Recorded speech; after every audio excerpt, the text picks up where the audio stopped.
Good morning. Last time I was talking, I got to talking about certain personality traits, people who like something good happening to others. And I mentioned 3 aunts and 1 uncle. And there's another uncle who really didn't come in that category, but did have some special features that I kind of impinged on who I became. It was not something that seemed unusual at the time, seemed very natural, but it's just something we kind of slid into. Let me tell you a little bit about him.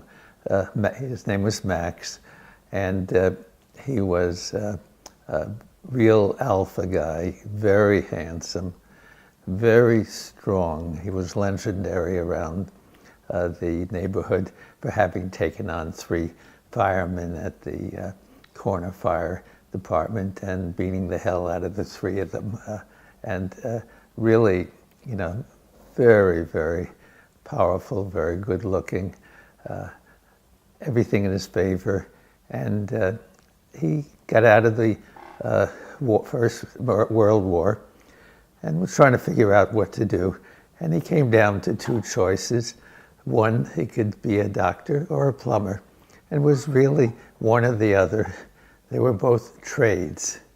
They were not sciences, they were trades. And finally, he got persuaded to go to medical school. They weren't treated well. The dean was always yelling at them for being a bunch of bums. And finally, he got out and he started practice in Brooklyn, which was a little different than it is now. And he was very personable, worked like a demon, just worked and worked and worked, and was successful. Just another successful general practitioner, until he took an interest in diabetes. Now, this was not going to a special course, this wasn't going to school specially, this wasn't going into a lab. He just took a clinical interest, which is what doctors really did in the past. They read a lot out of just what was happening. They observed. They didn't worry about writing a lot of stuff down. In fact, most of what he saw was on house calls, and he had to just memorize every one of his patients, which he did pretty well. And diabetes was something special. It was the first time we were doing something other than just soothing symptoms. We weren't giving them morphine.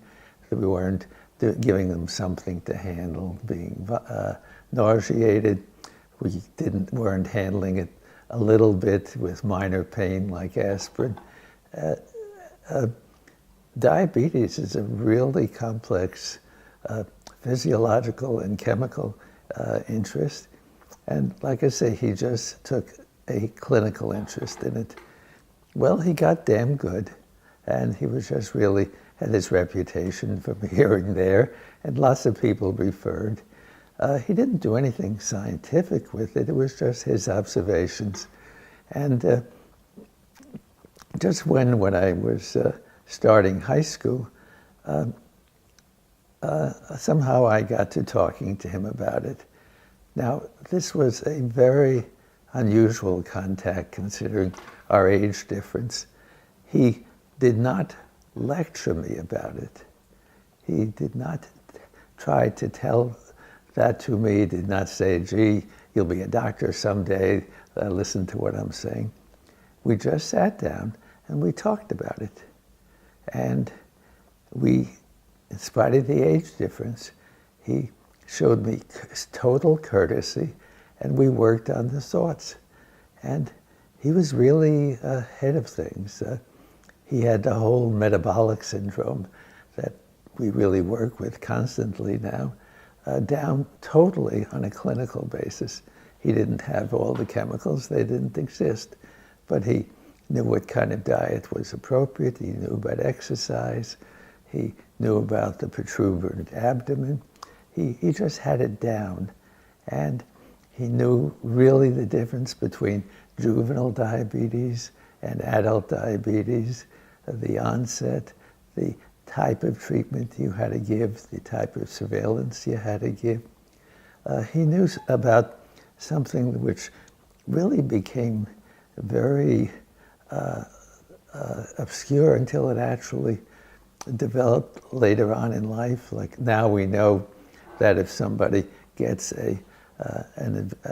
into advanced age, something that before was a stable, steady diabetes would show big variations because the pancreas would have very little function and would just act like a juvenile diabetes where the pancreas didn't work. And he had a fair number of elderly people, and he actually was able to, on a clinical basis, take a look at it.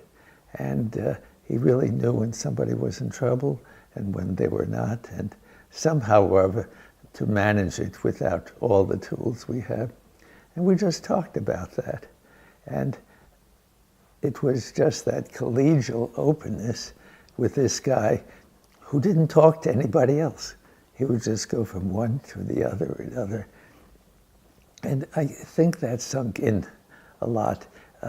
It's a lot of the way, actually, I've dealt with my own patients.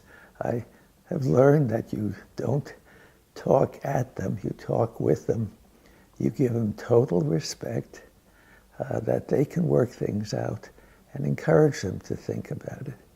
That business and education and medicine of lecturing at instead of having people think of it, understand it, work with it, see when they got it right, see when they got it wrong, was absolutely invaluable to me. So thank you. I'll come back.